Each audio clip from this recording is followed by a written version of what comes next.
देखो बच्चों, मैंने परसों आप सभी लोगों के साथ रैंडम वेरिएबल की शुरुआत की। रैंडम वेरिएबल क्या है, तो मैंने आप सभी लोगों को कुछ ऐसे बताने की कोशिश की, the collection of all the possible opportunities are called the random variable. जैसे एज अ एग्जांपल मैं अगर आपसे चर्चा करूं, एक मिनट बेटा इन सबको एंड कर लेते हैं। एज अ एग्जांपल अगर मैं आपसे चर्चा करूं, तो मैंने कहा कि जैसे एक डाई को 3 बार फेंक और आपसे कहा गया the number of sixes comes up, x denote the number of sixes comes up. तो आप लोग मुझसे क्या बोलोगे? बोले भैया आपने 3 बार ड्रॉ थ्रू किया है, हो सकता है एक भी बार 6 ना आए यानी 0, हो सकता है एक बार 6 आ जाए, बोले 1, हो सकता है 2 बार 6 आ जाए यानी कि 2, या हो सकता है तीनों के तीनों बार 6 आ जाए। तो x की पॉसिबल वैल्यू 0 1 2 3 हो। कुल मिलाकर सबसे पहले हमें ये आइडेंटिफाई करना होता है कि x किस चीज को रिप्रेजेंट कर रहा है। x जिस चीज को रिप्रेजेंट कर रहा है उसके पॉसिबल वैल्यूज क्या क्या हो सकती हैं, और उन वैल्यूज के कलेक्शन को हम लोग रैंडम वेरिएबल के नाम से जानते हैं। ये तो रैंडम वेरिएबल की बात है। फिर हमने इसको थोड़ा सा एक्सप्लेन करने की कोशिश की, तो आपको रैंडम वेरिएबल में सबसे पहले एक वर्ड पढ़ाया गया जिसका नाम था प्रोबेबिलिटी डिस्ट्रीब्यूशन। बोले ये क्या चक्कर है? तो मैंने कहा कि रैंडम वेरिएबल की हर वैल्यू को, यानी कि उसके हर एलिमेंट को उसके प्रोबेबिलिटी के साथ लिखकर एक टेबल तैयार कर देना, that is called probability distribution. तो प्रोबेबिलिटी डिस्ट्रीब्यूशन क्या था कि जैसे मान लीजिए कि आपने कहा कि एक भी बार 6 नहीं, तो एक्स की वैल्यू 0, तो 0 के होने की प्रोबेबिलिटी एक भी बार 6 नहीं, यानी पहली बार में भी नॉट 6 5/6, दूसरी बार में भी नॉट 6 5/6, तीसरी बार में भी नॉट 6 यानी प्रोबेबिलिटी 5/6। तो 5/6 into 5/6 into 5/6, that is called the probability of x equals to 0, which denotes there is no 6, यानी कि 0 6 के होने की प्रोबेबिलिटी। करेक्ट ना? तो जब x की वैल्यूज को उनकी प्रोबेबिलिटी के साथ लिख दिया जाता है तो वो हमारा क्या कहलाता है? Probability distribution of the random variable कहलाता है। फिर हम लोग और आगे बढ़े तो हम लोगों ने इसकी 2 कैरेक्टरिस्टिक समझी। पहली थी मीन। मीन के लिए आपको फॉर्मूला लगाया गया sigma X P X, sigma X P X यानी एक्स और पी एक्स का इंटू करके उस कॉलम का sum, that is called the mean. फिर आपको एक वेरिएंस बताया गया, वेरिएंस का फॉर्मूला तो बताया गया sigma X square P X minus sigma X P X का whole square, sigma X square P X minus sigma X P X का होल स्क्वायर। बोले एक्स स्क्वायर पी एक्स कहां से निकलेगा? तो ये भी सबको एक्सप्लेन किया गया। एक्स पी एक्स कैसे निकलेगा ये सबको बताया गया। सारी वैल्यूज को फॉर्मूले के अंदर पुट करिए साहब, वेरिएंस आ जाएगा। पर कभी कभी वो आपसे एक और चीज पूछ लेता है, एच टी स्टैंडर्ड डेविएशन, तो वो अंडर रूट ऑफ वेरिएंस होता है, यानी वेरिएंस निकालकर उसका स्क्वायर रूट जब आप ले लेते हैं तो वो आपका स्टैंडर्ड डेविएशन या एच टी कहलाता है। तो ये 3 कैरेक्टरिस्टिक्स हमने रैंडम वेरिएबल के अंदर पढ़ी थी, और मैंने आप सबको कुछ सलाह दी थी एक्सरसाइज शायद 13.4 लगाने के लिए, है ना? उम्मीद है सब लोगों ने की होगी। इससे पहले आप लोगों ने ये एक्सरसाइज के डाउट मुझसे पूछे, इसमें नोबेल वाले बहुत सारे डाउट सबके आए भी होंगे। तो उन डाउट से पहले मैं आज एक और टॉपिक शुरू करूंगा, बाइनोमियल डिस्ट्रीब्यूशन। पहले मैं इसको, हालांकि मुझे करना तो ये कल ही था, बट परसों हम कर नहीं पाए थे कुछ बच्चों की क्लासेस वगैरह की वजह से, तो इसलिए आज हम लोग सबसे पहले टॉपिक शुरू करेंगे और देन आफ्टर फिर मैं क्वेरीज दूंगा, इसकी जो भी क्वेरीज। करेक्ट? तो चलिए काम शुरू करते हैं आज का। सबसे पहले बाइनोमियल डिस्ट्रीब्यूशन के ऊपर आज चर्चा करेंगे। हालांकि मैं बहुत क्लियर कर दूं कि ये सिलेबस से इस साल रिड्यूस किया गया है, बट आपको साथ ही साथ ये भी क्लियर कर दूं कि कई बार बिना सैंपल स्पेस के जब प्रोबेबिलिटी निकालनी होगी तो इसी की याद आएगी, और ये काम रैंडम वेरिएबल में भी होगा और ये काम और भी जगह प्रोबेबिलिटी में होगा, यानी इसको चाहकर भी वो नेग्लेक्ट नहीं करने देंगे। उन्होंने नाम को रिड्यूस किया कि पेपरों में रिड्यूस हो गया, पर आप इसको रिड्यूस नहीं कर सकते। अभी थोड़ी देर बाद ही पता चल जाएगा कि यार ये तो बड़े काम की चीज थी। ठीक है, चलिए साहब शुरुआत करता हूँ बाइनोमियल डिस्ट्रीब्यूशन की। तो उससे पहले उसके अंदर एक वर्ड आता है बर्नौली प्राइस। भैया बर्नौली प्राइस, पहले हम इस वर्ड पर चर्चा करेंगे। हाँ बेटे बोलो। कन्हैया को इन ले लो भैया। कन्हैया नहीं, बहुत सारे बच्चे आउट बैठे हैं, 9 बच्चे बाहर बैठे। चलो कर लिया सबको इन कर लिया। Bernoulli trials, what is the meaning of Bernoulli trials? इसमें आधा वर्ड तो समझ में आ रहा होगा, ट्रायल्स। ट्रायल्स का मतलब मैं पहले भी बता चुका हूँ, जब एक ही काम को बार बार करना, दैट इज कॉल्ड ट्रायल। क्योंकि बर्नौली ने कुछ स्पेशल ट्रायल्स को कुछ स्पेशल नाम दिया था, तो इसीलिए इसको बर्नौली ट्रायल्स कहा जाता है। बर्नौली ने किन ट्रायल्स को अपने हिसाब से एसोसिएट किया, तो यहाँ पर कुछ लिखता हूँ, trials are said to be Bernoulli trials, क्योंकि पहले बर्नौली ट्रायल्स समझ में आना जरूरी है बच्चों। Are said to be Bernoulli trials if they follows the following axioms। कुछ ऑक्सियम्स होते हैं, अगर वो उनको फॉलो करते हैं तो उन ट्रायल्स को बर्नौली ट्रायल्स कहा जाता है। करेक्ट। अब क्या है वो ऑक्सियम, तो सबसे पहला सुनिएगा, number of trials should be finite.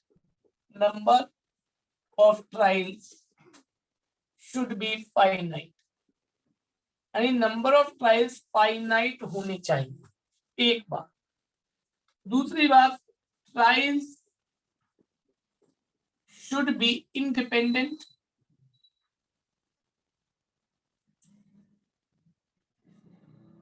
तीसरी बात, each trial has only two possible outcome।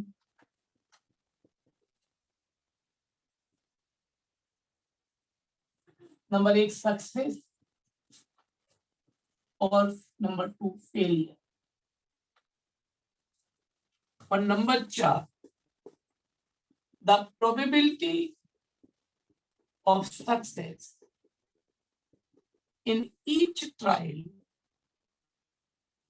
remains same। ये 4 बातें फॉलो होनी चाहिए। अब पहले इन 4 बातों को समझो तसल्ली से। ये 4 बातें क्या है, इन 4 बातों को बड़े प्रॉपर तरीके से समझने की कोशिश करो। पहली बात, ट्रायल फाइनाइट होनी चाहिए, मतलब एक कॉइन को 10 बार फेंकना, 20 बार फेंकना, 25 बार फेंकना, दैट इज कॉल्ड ट्रायल्स का फाइनाइट। बोले ये तो हमेशा ही होगा भैया, कोई ना कोई काउंटिंग तो दी जाएगी। चलिए थोड़ा सा एक 11th क्लास में सवाल पढ़ते थे, याद होगा शायद। तो एक डाई को तब तक फेंका जाता है जब तक कि उस पर 6 आता रहे। तो उस केस में ट्रायल्स कितने हैं, लाखों होंगे। पहली बार में 6 आ गया तो गेम खत्म, नहीं आया तो फिर से दोबारा। दूसरी बार में 6 आ गया तो गेम खत्म, नहीं आया कोई और नंबर आया तो फिर से दोबारा, यानी ट्रायल्स चलते ही रहे। तो आप बता नहीं सकते कि कितने बार ट्रायल्स हुए। तो ट्रायल्स का नंबर फाइनाइट होना चाहिए, फिक्स होना चाहिए, तो ट्रायल्स को बर्नौली ट्रायल्स कहा। दूसरी बात, ट्रायल्स शुड बी इंडिपेंडेंट, यानी कि हर अगला ट्रायल पिछले ट्रायल से इंडिपेंडेंट होना चाहिए। बोले क्यों, ऐसा तो हर बार ही होता है। नहीं साहब, मैं आपको एक और एग्जांपल देता हूं। एक थैले से गेंदें निकाली जाती हैं लगातार 5 बार, पर सेकंड ड्रॉ तब होगा जब नेक्स्ट ड्रॉ तब होगा जब पहली बॉल रेड निकली। यानी पहली बॉल का रेड होने पर ही तो सेकंड ड्रॉ हो रहा है, यानी सेकंड ट्रायल कब हो रहा है, जब पहली बॉल रेड निकली हो। यानी सेकंड ट्रायल का होना या ना होना डिपेंड कर रहा है फर्स्ट ट्रायल।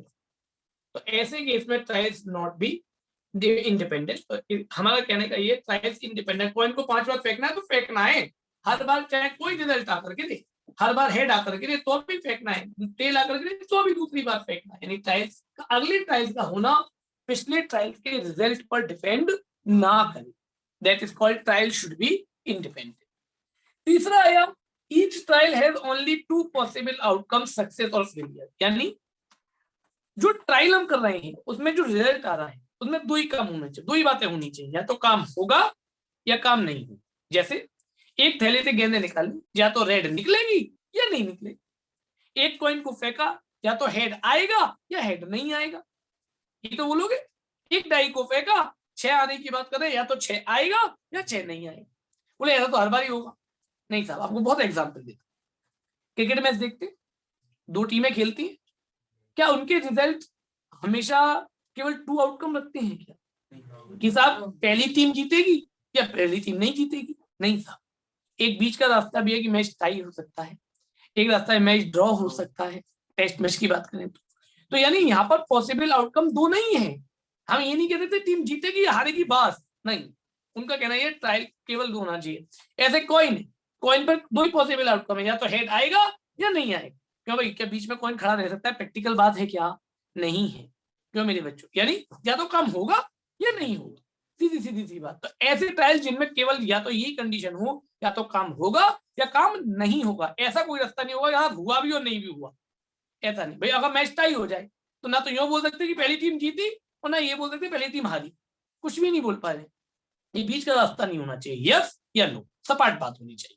तो ऐसे केस में हमारा क्या होना चाहिए? पॉसिबल, टू पॉसिबल आउटकम्स होनी चाहिए। तीसरी चौथी बात, जिस लाइन को थोड़ा ध्यान से समझो, number of success in each trial remains constant, यानी हर ट्रायल के अंदर, जिसको हम सक्सेस बोल रहे हैं, रेड बॉल बोल रहे थे, रेड बॉल के निकलने की प्रोबेबिलिटी हर ट्रायल में एक सी होनी चाहिए।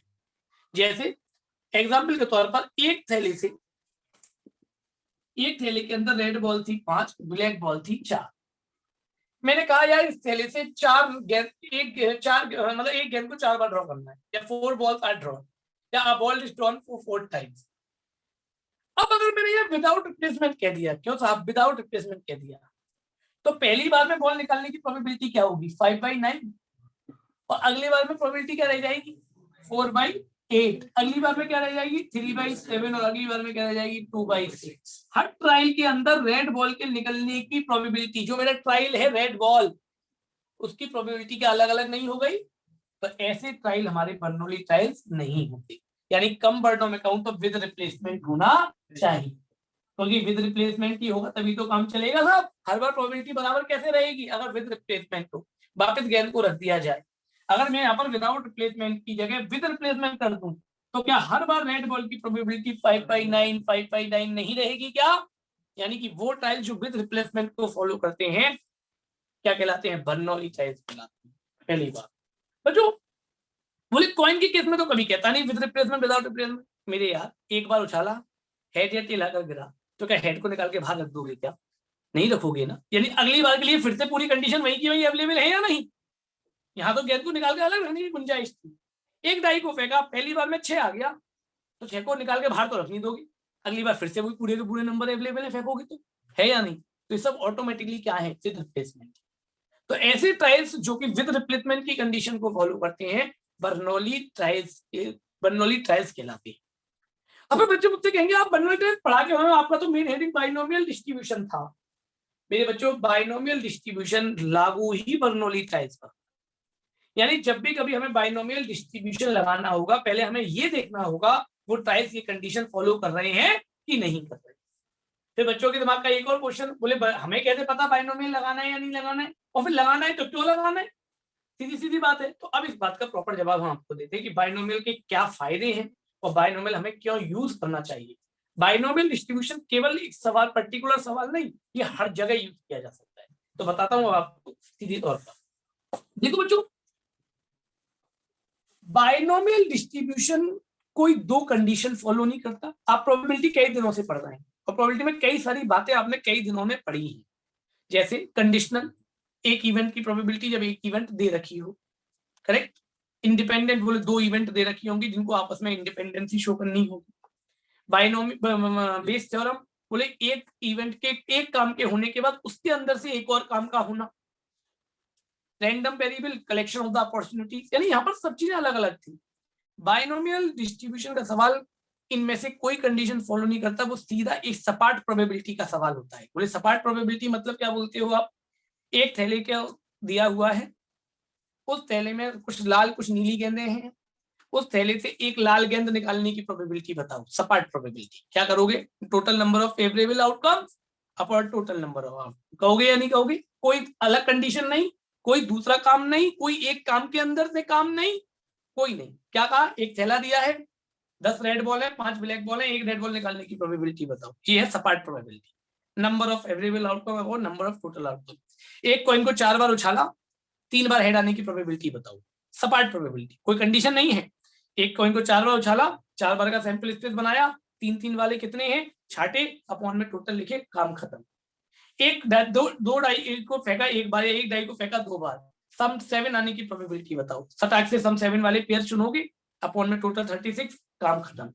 इन सवालों में कोई कंडीशन नहीं, कोई काम के अंदर काम नहीं, कोई डबल काम नहीं, कोई कलेक्शन ऑफ अपॉर्चुनिटीज नहीं। तो ये सभी क्या है? सपाट प्रोबेबिलिटी। मैंने इसको अपने तरफ से वर्ड बोलता हूँ, ये मैं सपाट प्रोबेबिलिटी, मतलब सीधी प्रोबेबिलिटी का सवाल निकाल। बात समझ में आ गई या नहीं आ गई? तो बाइनोमियल डिस्ट्रीब्यूशन सही मायने में इस तरह की सपाट प्रोबेबिलिटी निकालने के लिए ही।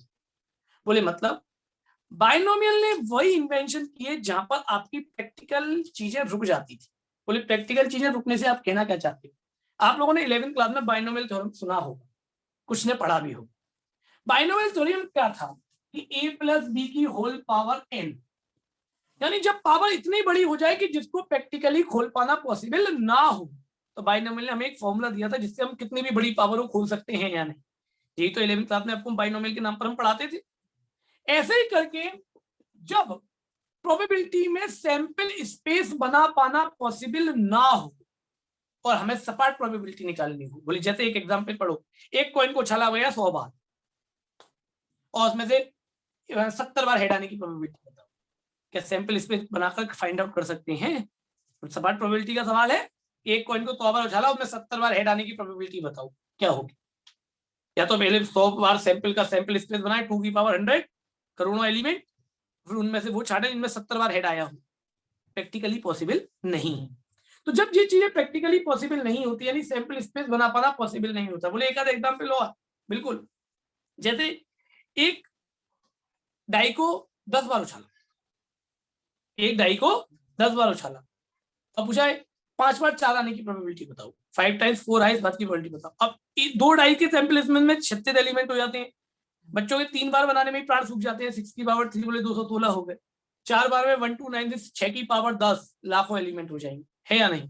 और लाखों एलिमेंट में से वो पेयर छाड़ना जिनमें 4 4 4 4 आया हो 4 बार या 5 बार, पॉसिबल नहीं है। तो ऐसे केस में बाइनोमियल का यूज किया जाता है। आपको सवाल में लिखकर नहीं आएगा बाइनोमियल, पर जब कभी भी आप अपने आप को असमर्थ महसूस करें कि अब मैं इसका सैंपल स्पेस नहीं बना सकता और ये सीधी प्रोबेबिलिटी मुझसे पूछी गई है, तो समझ लीजिए वहां पर कौन किसकी याद आएगी? बाइनोमियल थ्योरम की। बात समझ में? बाइनोमियल डिस्ट्रीब्यूशन की। तो मेरी बात समझ में आ गई? अब बोले आपने इतना लंबा चौड़ी कहानी हमें पिला दी बाइनोमियल डिस्ट्रीब्यूशन के नाम पर, आगे है क्या और ये लागू कैसे होगा? तो चलिए अब आपको सिखाते हैं कि ये बाइनोमियल डिस्ट्रीब्यूशन लागू कैसे होता है और ये है क्या। बहुत सरल था, कई सारे एग्जाम्पल्स के साथ। मेरे बच्चों, बाइनोमियल डिस्ट्रीब्यूशन इज एप्लीकेबल, ये उसी हेडिंग के अंदर है ना, ध्यान रखिएगा। आप जाओ तो सब हेडिंग दोबारा डाल देना। Is applicable only for Bernoulli trials. Bernoulli trials पर लागू होता है बच्चों, केवल, है ना? इट इज डिनोटेड बाय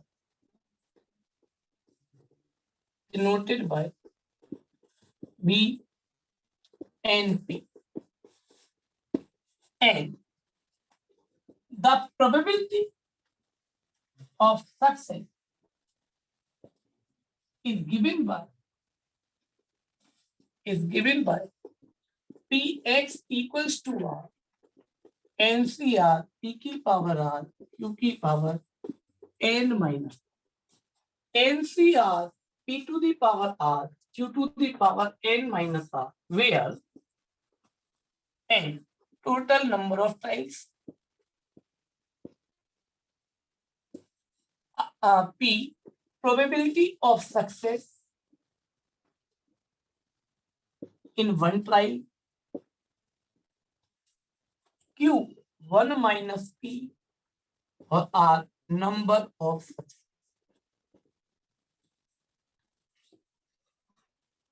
पहले मैं चाहूंगा 1 मिनट सब लोग इसको नोट करें, फिर बड़ा बेहतरीन तरीके से इसको मैं समझाऊंगा आपको, एक बार में आपके दिमाग में जाएगा कि एन पी क्यू आर क्या है।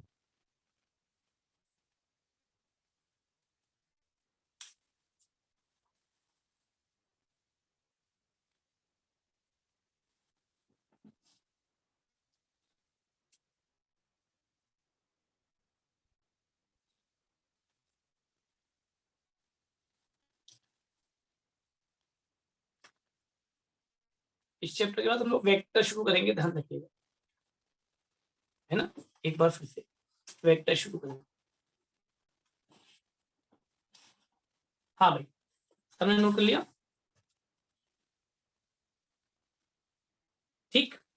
चलिए सही, अब जरा बड़े ध्यान से, बड़े अच्छी तरह से, बाइनोमियल डिस्ट्रीब्यूशन में पहली बात तो लगेगा कब, जब सैंपल स्पेस ना बन सके, क्या हम सैंपल स्पेस बनाने में कठिनाई महसूस कर रहे हैं एक बार, और एक ही काम कई बार रिपीट हो, जैसे एक कॉइन को 10 बार उछालना, एक ही काम रिपीट हो विद रिप्लेस। दूसरी बात, ये जो फॉर्मूला लिखा है प्रोबेबिलिटी निकालने का है उन सक्सेस की जो हमें चाहिए, जैसे मैंने अभी अभी कहा कि एक कॉइन को 100 बार उछाला है, बोला था, थोड़ा छोटा कर देना, एक कॉइन को 10 बार उछाला, एक कॉइन को 10 बार, हालांकि 100 बार के लिए भी एप्लीकेबल है, तो मैं आपको समझाने के तौर पर, एक कॉइन को 100 बार उछाला जाता है, find the probability that heads comes 4 times, 4 बार हेड आई, इस बात की प्रोबेबिलिटी बताइए, find the probability of getting heads 4 times. क्यों बच्चों, तो यहाँ पर एन क्या, कितना ट्राई किया, 10, कितने बार उछाला, 10 बार, तो एन क्या हो गया बच्चों, 10 हो गया या नहीं। मैं लिख देता हूँ, एक कॉइन इज टॉस्ड 10 टाइम्स, चलो मैं पूरा सवाल लिख दे रहा हूँ ताकि आप लोगों को समझ में आए। If coin is tossed 10 times, 10 बार उछाला, find the probability of getting 4 heads. तो भाई सवाल बिल्कुल सपाट प्रोबेबिलिटी का सवाल है, देखिए सर, कोई दो काम नहीं, कोई काम के अंदर काम नहीं, कोई अपॉर्चुनिटीज की बात नहीं, क्या कहा, 10 बार उछाला, 4 बार हेड की प्रोबेबिलिटी बताओ, सिंपल सवाल है, बिल्कुल सिंपल, बिल्कुल सिंपल सवाल। तो मेरे बच्चों एन क्या हो, 10, 10 बार उछाला, टोटल नंबर ऑफ ट्रायल, क्यों जी सही है। पी क्या होगा, probability of success in one trial, या सक्सेस क्या है, हेड का आना, हेड का आना, एक ट्रायल में हेड के आने की क्या प्रोबेबिलिटी, 1/, दैट इज पी, एक ट्रायल में, करेक्ट। क्यू क्या है, 1 - पी। अब आर की कहानी बच्चों, जरा आर की कहानी, गेटिंग 4 हेड्स, कितने बार हेड चाहिए, 4, तो आर बराबर क्या हो गया, 4 हो गया।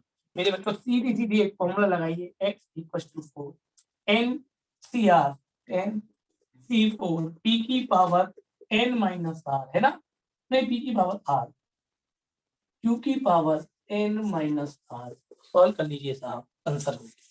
मेरी बात समझ में आ गई सबको, कैसे निकाली मैंने प्रोबेबिलिटी बच्चों, तो भाई भैया वो P वाला एक बार और बता दो, P 1/2 कैसे आया। गुडा, probability of success in one trial, एक बात बता, यहाँ सक्सेस हम किसको मान रहे हैं, हेड के आने को मान रहे हैं कि नहीं गुड़िया। हाँ भैया, तो एक ट्रायल के अंदर हेड के आने की क्या चांस है गुड़िया, एक हेड में तो भैया एक हेड के ना। एक ट्रायल हाँ हाँ करता हूँ, मतलब एक बार उछाल रहा हूँ, तो हेड हाँ आने की क्या 2/4, चांस है, हाँ हाँ 1/, 2/4। 1/, क्यों, एक बार उछालेगी तो कितना हो गया, एक बार में, एक बार तो तूने कॉइन को टॉस किया, तो हेड आने के चांसेस 50-50 ना हो गए, हाँ हाँ ठीक है बेटे। अच्छा अच्छा, हाँ ठीक है भैया।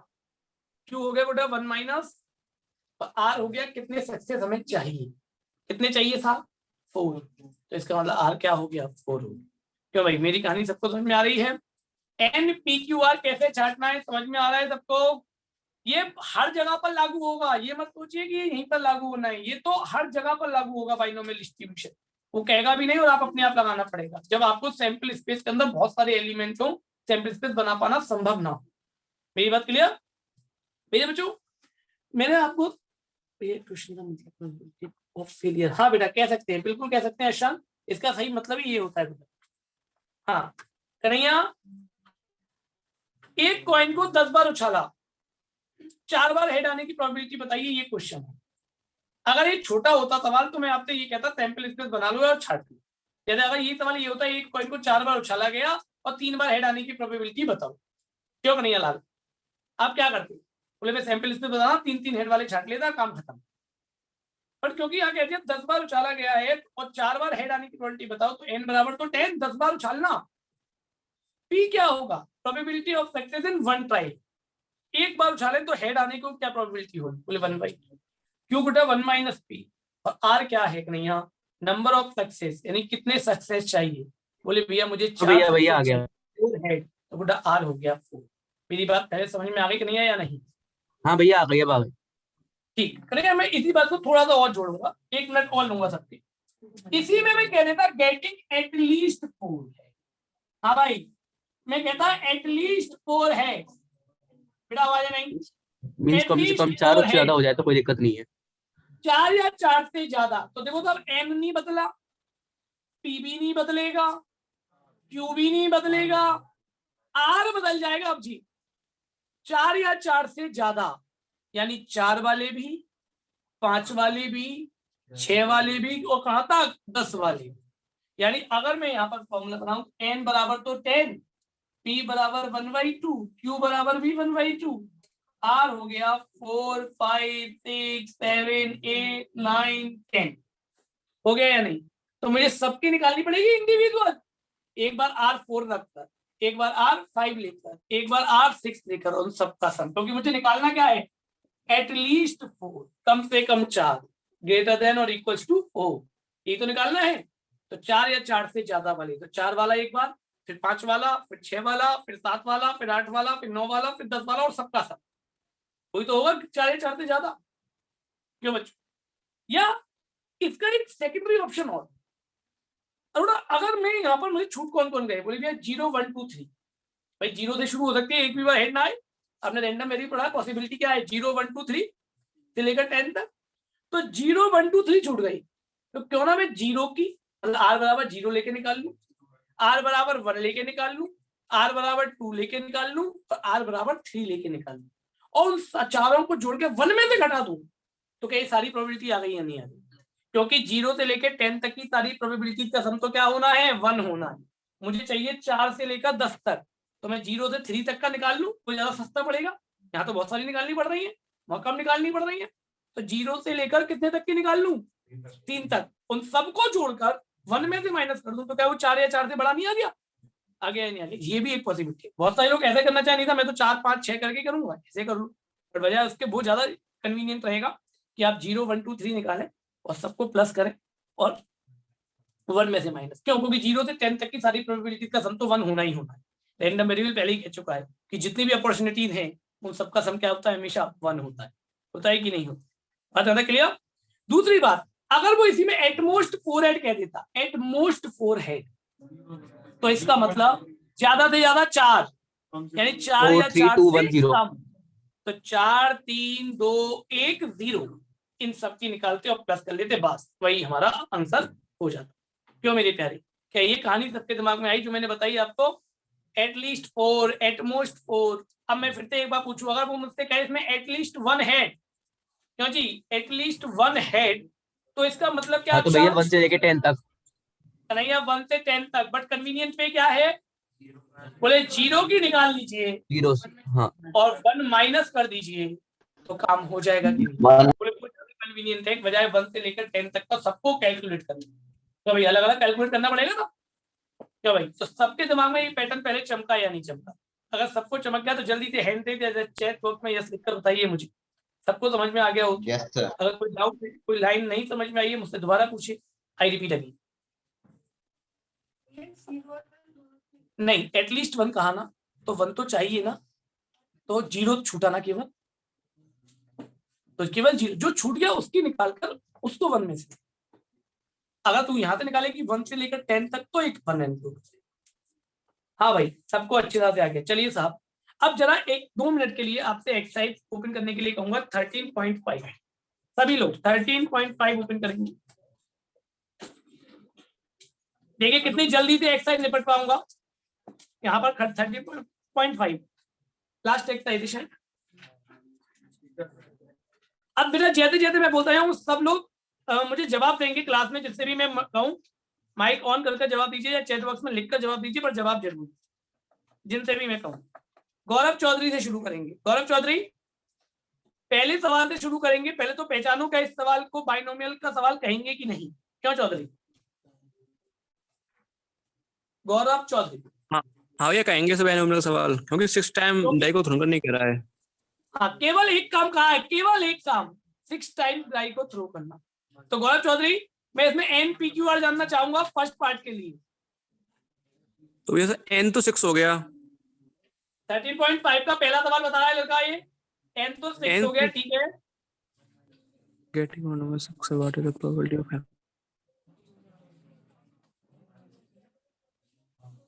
इसे पी होगा 1/6 1/6 1/6 मतलब 1/6 क्यों? नहीं भैया,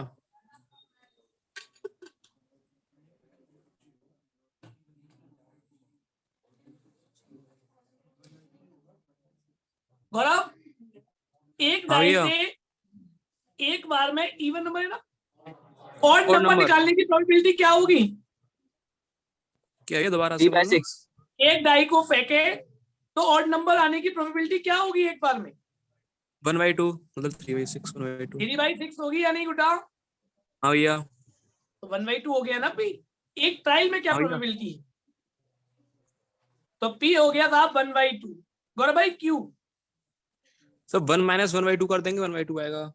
ठीक है, फर्स्ट पार्ट का आर बताओ। 5 5 5 4 5 सक्सेस, आर बराबर क्या हो गया 5। क्या भाई वेदांत उपाध्याय?